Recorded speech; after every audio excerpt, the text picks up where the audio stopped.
우리 말씀 보겠습니다. 시편 2편 1절부터 12절까지의 말씀. 우리 한 절씩 교독하도록 하죠. 어찌하여 이방 나라들이 분노하며 민족들이 헛된 일을 꾸미는가? 세상의 군원들이 나서며 관원들이 서로 꾀하여 여호와와 그의 이름 부자들을 대적하며 우리가 그들의 맨 것을 끊고 그의 결박을 벗어 버리자 하는도다.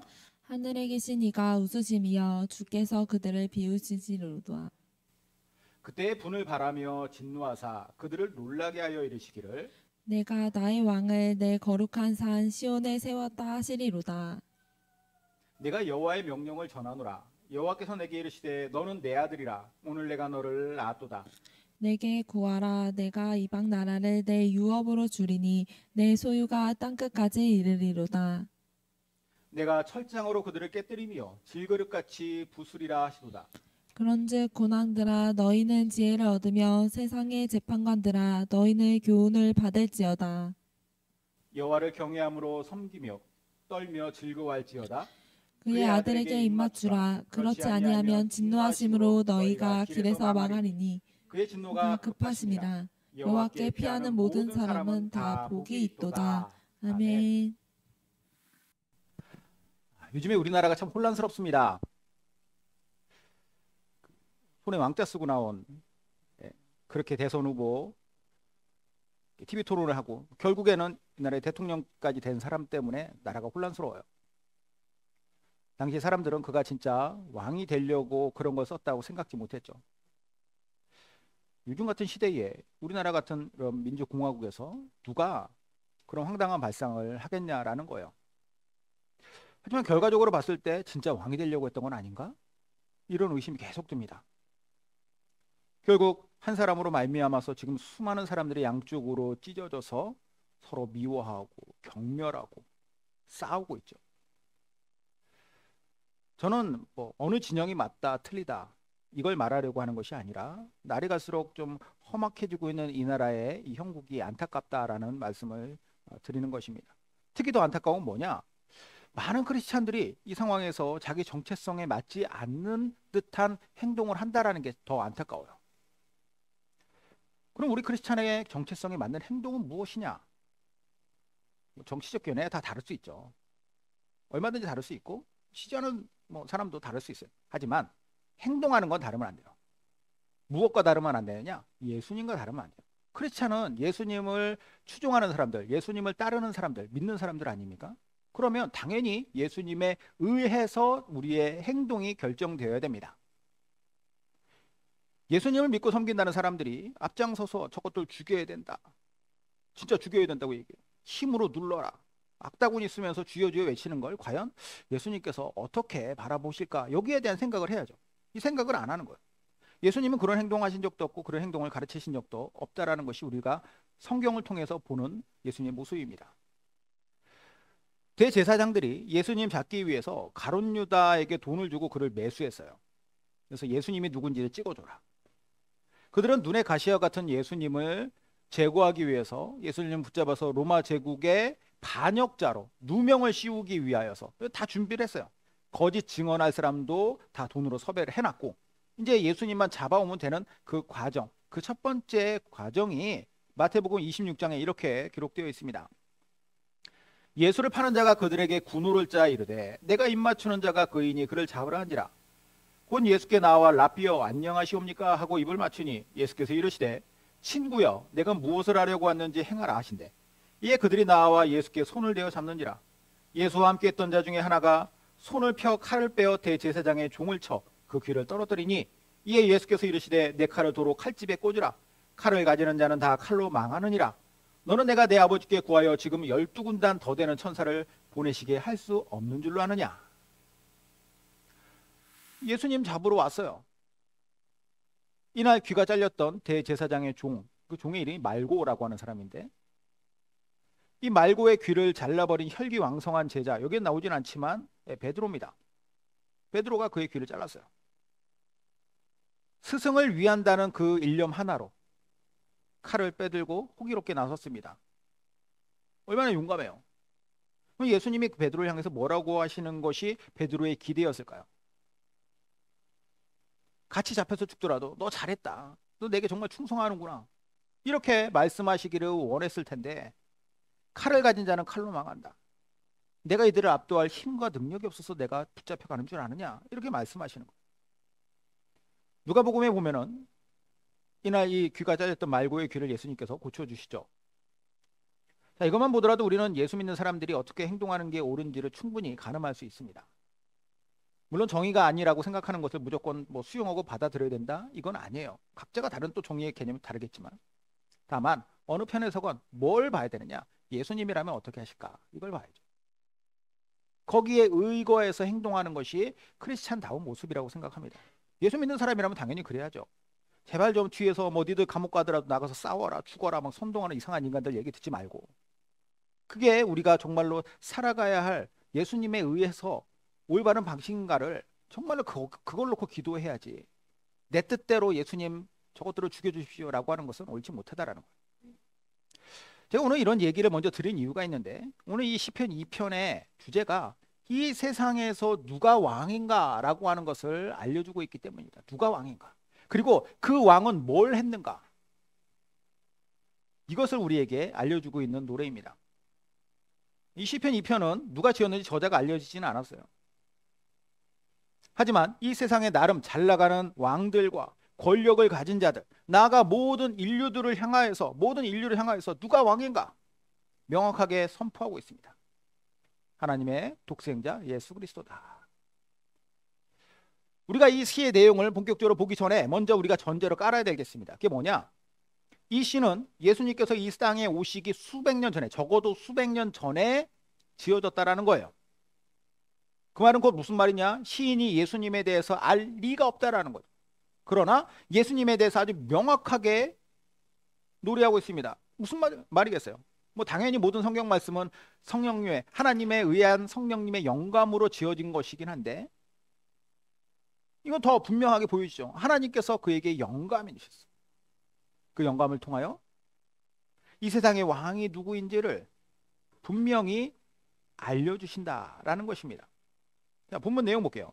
이 시는 총 12절로 되어 있는데 이 12절이 또 3절씩 4부분으로 나뉘어집니다. 그러니까 4연으로 되어져 있다라는 거예요.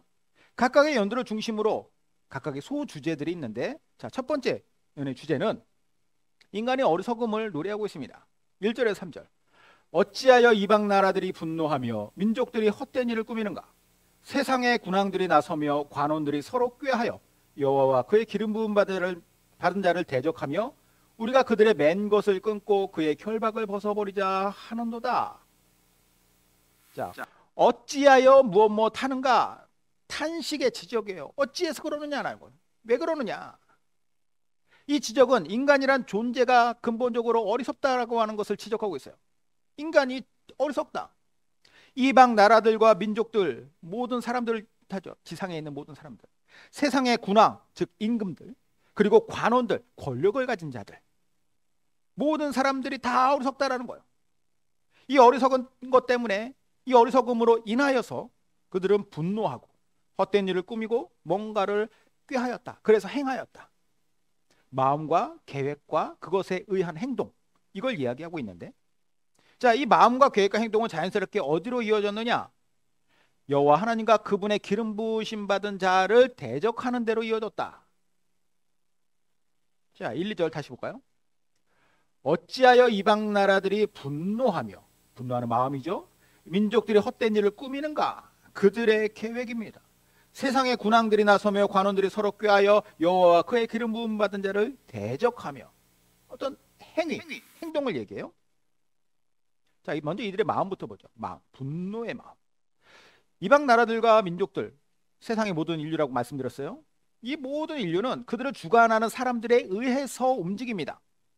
세상의 군왕들과 관원들이라고 하는 사람들이죠. 그러니까 이들로부터 시작해가지고 이 땅에 있는 수많은 모든 사람들이 다 뭔가에 의해서 분노하는 마음이 생겼어요. 과연 무엇이 그들을 분노케 하였느냐? 3절 볼까요? 우리가 그들의 맨 것을 끊고 그의 결박을 벗어버리자 하는도다. 하나님과 예수님에게 세상 사람들이 매여 있다. 그들의 결박에 묶여 있다라고 이야기하고 있어요. 그렇게 생각했다라는 것이죠. 그들은 왜 그렇게 생각하느냐? 인간이 하나님의 피조물이고 그분의 소유이고 그분을 섬겨야 하는, 그분보다 훨씬 못한 존재라고 하는 이 명백한 사실에 대한 반항입니다. 이게 싫다라는 거예요. 인류 역사를 보면 죄의 역사죠. 아담과 하와에서부터 시작된 죄악이 계속 이어졌어요. 선악과를 따먹은 죄, 그죠? 그러면 이 선악과를 왜 따먹었느냐라는 걸 봐야 돼요. 교만함 때문이었습니다. 교만함. 인간도 하나님과 같이 되려고 하는, 자신들도 하나님처럼 되려고 하는 욕심과 왜 내가 그렇게 되지 못하냐고 하는 분노가 거기에 있었어요. 마귀가 이것을 살살 긁죠. 창세기 3장. 창세기 3장 말씀 보면, 그런데 뱀은 여호와 하나님이 지으신 들짐승 중에 가장 간교하니라. 뱀이 여자에게 물어 이르되 하나님이 참으로 너희에게 동산 모든 나무의 열매를 먹지 말라 하시더냐. 여자가 뱀에게 말하되 동산 나무의 열매를 우리가 먹을 수 있으나 동산 중앙에 있는 나무의 열매는 하나님의 말씀에 너희는 먹지도 말고 만지지도 말라 너희가 죽을까 하노라 하셨느니라. 뱀이 여자에게 이르되 너희가 결코 죽지 아니하리라. 너희가 그것을 먹는 날에는 너희 눈이 밝아져 하나님과 같이 되어 선악을 알 줄 하나님이 아심이니라. 여자가 그 나무를 본즉 먹은직도 하고 보암직도 하고 지혜롭게 할 만큼 탐스럽기도 한 나무인지라. 여자가 그 열매를 따먹고 자기와 함께 있는 남편에게도 주매 그도 먹은지라. 무슨 말이냐? 저는 어렸을 때 이런 생각했어요. 항상 선악과를 먹은 것이 정말로 죽음에 이를 만큼 모든 인류를 다 죄 가운데 빠뜨릴 만큼의 죄냐? 라는 생각을 했었습니다. 하나님이 아끼는 나무라서 그런가? 나중에 먹으려고 제일 맛있는 걸 남겨놓은 걸 먹어서 그런가? 아무리 그래도, 그래서 화가 났다고 해도 이건 너무 심하지 않나? 이런 생각했는데 나중에서야 알고 된 게 이게 단순히 과일서리 사건이 아니라는 거예요. 먹은 것 자체, 이게 아까워서가 아니라 선악과라고 하는 것에 담긴 의미를 봐야죠. 그건 무엇이냐?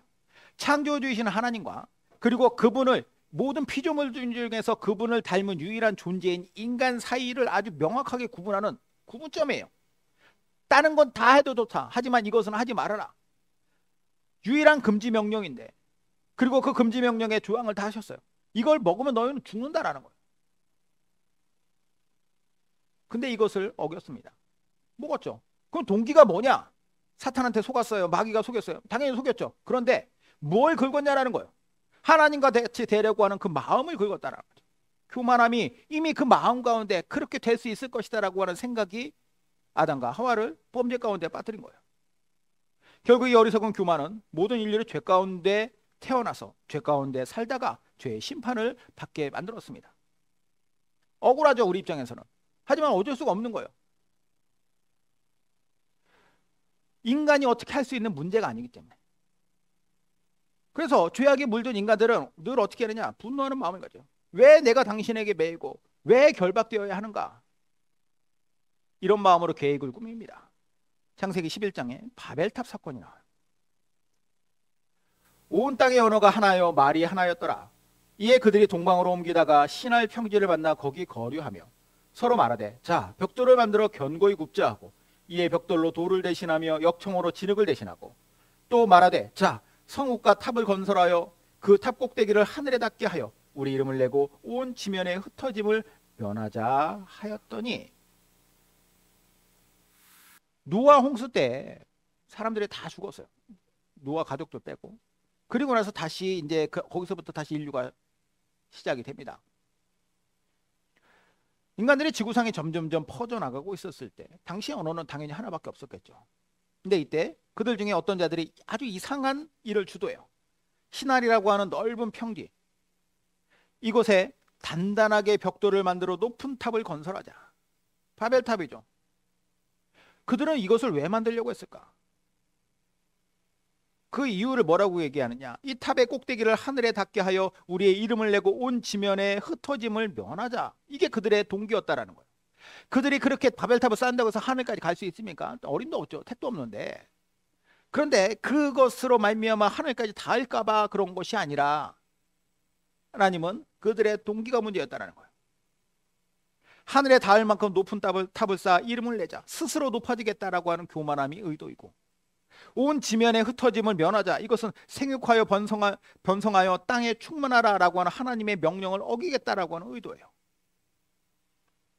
하나님 앞에 교만하고 그분 뜻에 분노하는 자들의 머리에서 나온 악한 계획. 그리고 그들은 이것을 실천했던 것이 그게 행동이죠. 선악과를 따서 먹었고 바벨탑을 진짜 쌓았어요. 물론 그 행위가 하나님처럼 될 수 있는 행위 자체가 아니죠. 오히려 무서운 징계를 사는 행동이 되었다. 그래서 시인의 말처럼 인간은 어리석다라는 거예요. 어리석다. 첫 번째는 인간이 어리석다. 자, 두 번째 주제는 하나님의 진노입니다. 4절에서 6절. 하늘에 계신 이가 웃으시며 주께서 그들을 비웃으시리로다. 그때의 분을 바라며 진노하사 그들을 놀라게 하여 이르시기를 내가 나의 왕을 내 거룩한 산 시온에 세웠다 하시리로다. 자, 인간의 어리석은 마음과 계획과 행동은 결국 하나님이 그것을 보시고 당연히 보실 수밖에 없는데 거기에 대한 하나님의 반응이 당연히 나올 수밖에 없지 않겠습니까? 모른 척 하시거나 이것을 뭐 적당히 덮고 가지 않으시니까. 뭐라고 얘기했냐? 하나님이 웃으셨다, 비웃으셨다. 이게 뭐 이놈들 귀엽네 이 정도 뭐 이렇게 그런 수준의 웃음이 아니에요. 영이신 하나님을 의인화해서 표현한 거죠. 이 웃음이라는 것은 지금 그분의 마음이 굉장히 좋지 않다라는 거예요. 그리고 이것으로 말미암아 곧 두려운 일이 분명히 발생할 것이라고 하는 전조입니다. 옛날에는 강력한 왕권을 가진 왕들이 있었습니다. 절대 군주. 예를 들면 아수르나 바벨론이나 페르시아, 거기에 그 제국의 왕들 어땠습니까? 그들의 권력이 얼마나 강했느냐? 감히 그들의 심기를 건드리는 일도 할 수 없었어요. 왕이 부르지 않았는데 그 앞에 툭 튀어나간다? 걔는 100% 죽습니다. 왕의 호위병에 의해서. 유일하게 죽지 않는 길은 무엇이냐? 야, 걔 죽이지 마 라고 하는 왕의 명령이에요. 왕이 자신의 통치권을 상징하는 규라고 하는 아주 짧은 지휘봉 같은 걸 들고 다니는데 그걸로 걔의 죽음을 말리는, 그것을 막는 이른바 금규를 내렸을 때에만 그의 목숨을 부지할 수 있습니다. 그러면 이 명령을 내리지 않는다, 이거는 얘 죽여라 하지 않아도 죽는 거예요. 이건 묻지도 않고 따지지도 않는 겁니다. 이만큼 왕의 권력이 아주 강력했는데 심지어 그 왕이 누군가를 비웃었다? 그래서 분을 발하였다, 진노했다, 그러면은 어떤 일이 일어나느냐? 그날은 곡소리 제대로 나는 날이죠. 인간이라도 이런데 하물며 하나님이면 어떠냐? 그 진노라는 것이 온 나라가 아니라 온 세상을 뒤엎는 진노예요. 그런데 그 진노하시는 하나님께서 아주 특이한 말씀을 하십니다. 저것들 다 죽여라. 아니면 내가 화가 많이 났으니 다 저것들을 니들이 알아서 해라. 이게 아니라 내가 나의 왕을 거룩한 산 시온에 세웠다. 진노의 끝에 뭐가 있냐면 내가 내 왕을 거룩한 산 시온에 세웠다라고 하는 말을 했다라는 거예요. 상상이 되는 당연한 수순은 뭐냐? 지 주제도 모르게 어리석게 이 덤비는 인간을 진노하시는 하나님께서 저것들을 다 쓸어버려라. 이게 당연한 수순인데 난데없이 당신이 세우신 왕이 있다라고 이야기하십니다. 전개가 이렇다면 이제 죽었다 싶었던 인간 입장에서는 어떻게 해야 되느냐? 그 왕을 봐야죠. 이건 마치 내 앞에서 명령을 어기고 스스로 나와 같이 대려했던 저 반역자들을 내가 그로 말미암아 진노하게 됐으니 내가 진노로 말미암아서 저를 죽여야 되는데 죽이지 않겠다라고 하는 일종의 금규를 내린 것과 같다라는 것이죠. 이제 죄인들은 하나님의 진노하심이 멈추어지는 그 진노하심을 막는 시온산의 왕을 바라봐야 돼요. 제3연이 이어집니다. 하나님의 세우신 왕에 대해서 기록하고 있어요. 내가 여호와의 명령을 전하노라. 여호와께서 내게 이르시되 너는 내 아들이라. 오늘 내가 너를 낳았도다. 내게 구하라. 내가 이방 나라를 내 유업으로 주리니 내 소유가 땅끝까지 이르리로다. 내가 철장으로 그들을 깨뜨리며 질그릇같이 부수리라 하시도다. 자, 여호와의 명령이 나오는데 뭐라고 하느냐? 자, 먼저 그 명령을 받는 대상에 대해서 너는 내 아들이라. 오늘 내가 너를 낳았도다. 하나님의 아들 독생자 예수님에 대한 이야기인데, 아까도 말씀드렸지만 인간이 이해를 돕기 위해서 이것은 이제 하나님을 의인화한 거예요. 하나님이 진짜 뭐 예수님을 낳았다 이게 아니라 삼위일체 하나님이시 예수님도 성자 하나님이시잖아요. 원래부터 존재하셨던 분. 그 예수님께서 이제 하나님을 아버지로 부르고 하나님께서 예수님을 아들로서 독생자로서 지칭하시는 것이죠. 자, 그러면 그 예수님을 왕으로 세우신 하나님께서 뭐라고 말씀하시냐? 8, 9절에 내게 구하라. 내가 이방 나라를 내 유업으로 주리니 내 소유가 땅끝까지 이르리로다. 내가 철장으로 그들을 깨뜨리며 질그릇같이 부수리라 하시도다. 세상의 모든 나라와 그 백성들은 다 하나님께서 물려주신 유업이라고 합니다. 유업. 곧 예수님의 소유래요. 이건 그냥 소유권만 인정해 주신 것이 아니라 아예 철장으로 깨뜨리고 질그릇같이 부술 수도 있는 권세까지 주셨다는 거예요. 여기서 철장은 영어로 아이언 스펙터라고 해가지고 아까 왕이 가지고 있는 지휘봉 같은 규가 있다고 했잖아요. 예. 그거를 철로 만든 규예요. 이 당시에 가장 강력한 물질은 철입니다. 철. 이걸로 왕의 규를 만들었다는 것은 가장 강력한 왕권을 상징하는 거예요. 이것으로 이방 나라를 다 질그릇같이 부술 수 있는 권력을 가지고 다스릴 수 있도록 하셨다는데, 근데 예수님이 이렇게 받은 철장으로 인간들을 질그릇같이 부술 수 있음에도 불구하고 그것을 부수는 것으로 그 왕권을 행사하셨느냐? 그 반대였어요. 질그릇같이 연약한 인간을 그 철장으로 보호하시고 그걸로 악을 심판하시는데 사용하셨다라는 거죠. 나아가 스스로 이 어리석은 죄악을 저질러 하나님의 진노를 샀던 인간을 구원하시는 구원의 금규가 되신 거예요. 예수님. 이게 얼마나 엄청난 내용인지 모르겠습니다. 죄는 인간이 지었어요. 어리석은 인간이 죄를 지었습니다. 하나님은 당연히 그것에 대한 진노하시죠. 하신 말씀이 있지 않습니까?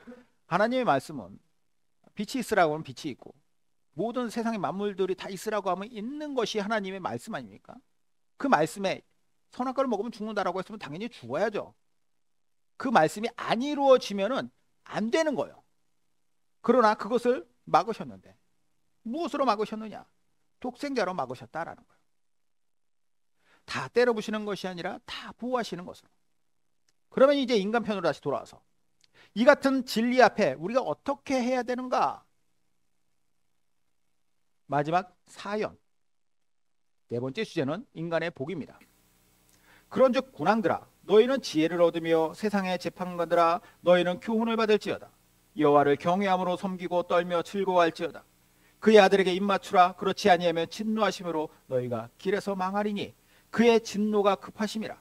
여호와께 피하는 모든 사람은 다 복이 있도다. 인류의 역사는 분명히 첫 단추가 잘못 껴졌습니다. 잘못 껴졌어요. 그리고 이것은 우리가 뒤에 가서 어떻게 해볼 수가 없는 겁니다. 아담 할아버지와 하와 할머니가 이미 저지른 일의 결과이고, 아까 말씀드렸잖아요. 하나님의 말씀은 그대로 성취되는 것, 그 성취의 길을 따를 수밖에 없는, 우리가 어쩔 수 없는 영역이에요. 그래서 죄에 물들어 죄 가운데 사는 것이 우리 인간인데, 계속해서 하나님 앞에 그래서 원죄를 가지고 스스로 범하는 자범죄가 계속 인간 안에서 나오는 어리석은 죄악된 인생을 살 수밖에 없는데, 거룩하신 하나님께서는 이 죄악된 인간과 세상을 향해 진노를 쏟아내시는 것이 마땅함에도 불구하고 그 진노를 거두시면서 대신에 독생자를 거기다 딱 세우셨어요. 세상의 왕으로. 온 세상을 그분께 주시고 철장으로 표현된 강력한 권세와 힘과 능력을 주셨죠. 그 권세로 뭘 하시느냐? 친히 세상 사람의 죽음을 막는 금규가 되신 거예요. 인간을 질그릇같이 부순 게 아니라 죄악을 질그릇같이 부수사 대신에 인간을 보호하셨다. 그러면 이 같은 사랑과 은혜를 받은 우리 인간 어찌하는 것이 옳은가? 11, 12절에 뭐라고 하는지 보죠. 여호와를 경외함으로 섬기고 떨며 즐거워할지어다. 그의 아들에게 입맞추라. 그러지 하지 아니하면 진노하심으로 너희가 길에서 망하리니 그의 진노가 급하심이라. 여호와께 피하는 모든 사람은 다 복이 있도다. 여호와를 경외함으로 섬겨라. 떨며 그를 즐거워하여라. 그의 아들에게 입을 맞춰라. 이 말의 글자 그대로 보면은 뭔가 살벌해 보이기도 하고 너무 부담스럽기도 하고 거북하기도 하고 때로는 반항심이 일어나게 돼요. 하지만 우리 인간은 기본적으로 여호와 하나님 앞에서 죄악을 가지고 심판을 받아 죽어 마땅한 존재라고 하는 이 사실을 항상 잊지 말아야 됩니다. 피할 능력도 없고 또 방법도 없어요. 근데 하나님이 뭐라고 하시느냐? 어리석은 인간의 죄악에 진노하시면서도 이걸 다 쓸어버리시는 대신에 왕을 보내주사 그분의 아들을 보내주셨죠. 그로 말미암아서 이제는 너희에게 새로운 길이 열렸다라는 거예요. 그러면 우리가 뭐 하나님 아들이고 뭐고 다 필요 없어, 누가 보내달라 했냐고, 이렇게 그분을 거부하면 되겠습니까? 절대 안 될 일인데 안타깝게도 세상에 많은 사람들은 그 일을 굳이 해요. 그렇기 때문에 우리 믿는 사람들이 그들에게 그러면 안 된다, 이게 하나님의 뜻이고 이게 하나님의 계획이며 역사다라는 것을 우리는 전하는 것입니다. 자, 이건 이거고, 이와 별개로 우리 개인적으로 보면 어떻습니까? 우리가 하나님을 경외하고 그분을 즐거워하며 사는 것, 인간의 제일 되는 목적이라고 웨스트민스터 소위리 문서 첫 번째 나오잖아요. 자, 그리고 무엇보다도 우리를 위해서 보내주신 왕 그리스도께, 예수 그리스도께 입을 맞추는 삶, 이 입을 맞춘다라는 거 하는 것은 옛날에 정복당한 자들이 종복자들의 발에 입을 맞추면서 그 자신의 목숨을 부지하고 뿐만 아니라 그에 의해서 내가 종으로 살겠다라고 하는 의지의 표현입니다. 우리가 비굴하게 살자라는 것이 아니라 그분이 옳기에, 그분의 능력이 있기에 우리는 그분의 그 강력한 철장 아래 살겠다라는 거예요. 그리고 그 구원하신 은총과 인도하심에 내가 순종하면서 살겠다라는 것이죠. 그리고 그 순종하며 살아갈 때에 그분의 방식이, 그래 너 나 순종한다고 했으니까 너는 이렇게 해라라고 악한 것을 가르치시느냐, 그것을 지시하시느냐, 아니라는 거예요. 아까 처음에도 말씀드렸지 않습니까? 예수님의 방식이 무엇인가, 그분의 마음이 반영된 우리의 삶에서 기대하는 것이 무엇인가. 이렇게 우리가 예수님의 뜻 안에 살아갈 때 시인은 마지막에 그 모든 것에 담겨 있는 의미를 한 단어로 이렇게 얘기합니다. 복이다. 여호와께 피하는 자들은 모두 복이 있다라고 얘기해요. 우리는 복받은 사람들입니다. 왜냐? 우리에게는 믿고 섬길 왕이 계시기 때문이에요. 그리고 그 왕은 어떤 왕이냐? 우리를 이용해서 자신의 배를 불릴 왕이 아니라 반대로 우리를 위해서 자신을 내어주실 왕이신 것이죠. 이 왕 대신 예수님을 믿는 것, 그분을 섬기는 것, 그분의 말씀에 순종하고 따르는 것, 이게 왜 고생이나 고행이라고 스스로 판단하고 그렇게 규정하십니까? 오히려 그 반대예요. 복이다라는 복. 주님과 함께하는 것이 복이고 그분을 믿고 섬기며 살아가는 것이 복입니다. 그분의 말씀 안에 거하는 것이 복이고 그분의 인도하심 속에서 늘 우리의 삶을 새롭게 발견하고 살아가는 것이 우리의 복인 줄로 믿습니다. 사랑하는 여러분, 하나님께서 우리에게 주신 이 놀라운 복을 잊지 마시기 바라요. 우리가 어디에 우리의 소속감을 가지고 살아가야 할지, 어떠한 방식이 우리가 살아가야 할 온전한 방식인지 이걸 잘 알고 판단하며 주님 안에서 살아가는 저와 여러분 되시기를 주님의 이름으로 축원드립니다.